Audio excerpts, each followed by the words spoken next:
ये जो तस्वीरें आप स्क्रीन पर देख रहे हैं ये है लखनऊ के अंबेडकर स्मारक की। और ये जो महिला कार्यकर्ता हैं ये है समाजवादी पार्टी की महिला विंग की कार्यकर्ता। असल में ये प्रधानमंत्री मोदी जी का विरोध करना चाह रही थी और मुद्दा था ऑपरेशन सिंदूर को लेकर। प्रधानमंत्री मोदी के जो बयानात आए हैं उसको लेकर इनकी चिंता थी। लेकिन इन्होंने जो स्मारक चुना और लाल रंग के तरीके से बहुत ही भद्दे तरीके से जिस दीवारों को पोता है वो और कुछ नहीं बल्कि बहुजन समाज पार्टी कार्यकाल में बना हुआ अंबेडकर स्मारक है। और इन्होंने उस दीवार को बहुत ही विभत्स तरीके से एक तो उसको गंदा कर दिया और साथ ही जो एक राजनीति थी उसके केंद्र में ये अंबेडकर स्मारकों को एक तरह से निशाना बना रहे हैं। अब सवाल ये पैदा होता है कि मोदी विरोध की आड़ में ये अंबेडकर स्मारक को जो निशाना बनाया गया इसके पीछे क्या मंसूबा है, क्या षड्यंत्र है, क्या ये सुनियोजित एक सोची समझी साजिश के तहत हुआ है? क्योंकि क्या कोई और इमारत पे ये नहीं किया जा सकता था? क्या समाजवादी पार्टी कार्यकाल में कोई बनी हुई इमारत को नहीं चुना गया जो कि आपकी ही सरकार में बनी होगी? और क्यों किसी सरकारी इमारत पे ये काम नहीं किया गया और क्यों किसी भाजपा की बनी इमारत पे काम नहीं किया गया?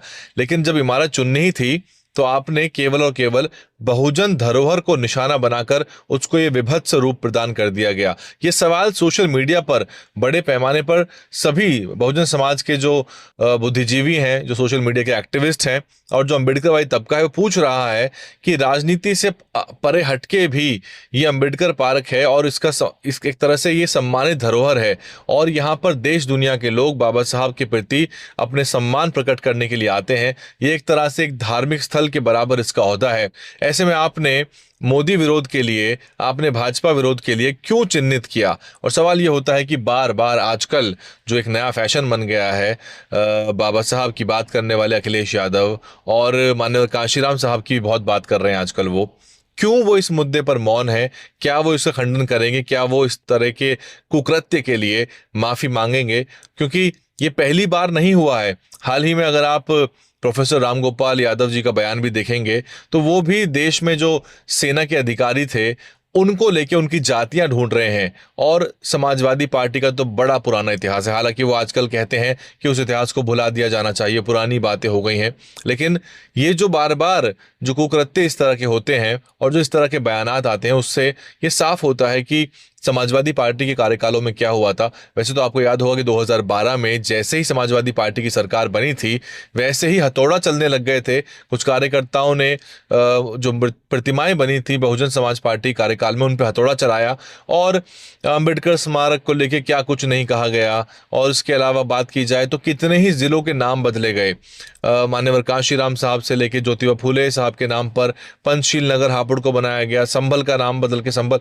तो जितने भी बहुजन महापुरुषों की आज ये बात कर रहे हैं और जितना बहुजन राजनीति की बात कर रहे हैं, ये जो है प्रत्यक्ष को प्रमाण की जरूरत नहीं होती। और जो प्रत्यक्ष है वो उत्तर प्रदेश की जनता, उत्तर प्रदेश का बहुजन समाज समाजवादी पार्टी के कार्यकाल में देख चुका है। और ये जो इस तरह की हरकत होती है जैसे कि ये अंबेडकर स्मारक की दीवार को डिफॉर्म कर दिया गया, उसको एक तरह से गंदा किया गया, ये दर्शाती हैं कि सत्ता से दूर होने के बावजूद भी किस तरह की सोच है, किस तरह के विचार हैं, किस तरह कृत्य है। और सत्ता में यदि ये लोग आ जाते हैं तो फिर दलित समाज के साथ, अंबेडकरी समाज के साथ क्या कुछ होगा? इस पर सोचिए, विचार करिए। आप क्या कुछ सोचते हैं?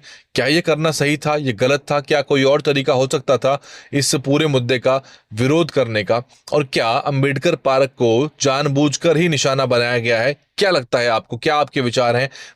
हमें अपने विचार कमेंट के रूप में भेजिए। चैनल को सब्सक्राइब कर लीजिए, नीचे सब्सक्राइब बटन है। और अगर आप चैनल के पुराने दर्शक हैं, समर्थक हैं, हमारे समर्थक हैं और आप कुछ योगदान देना चाहते हैं तो नीचे एक ज्वाइन बटन है, उसको दबाने का प्रयास करिए।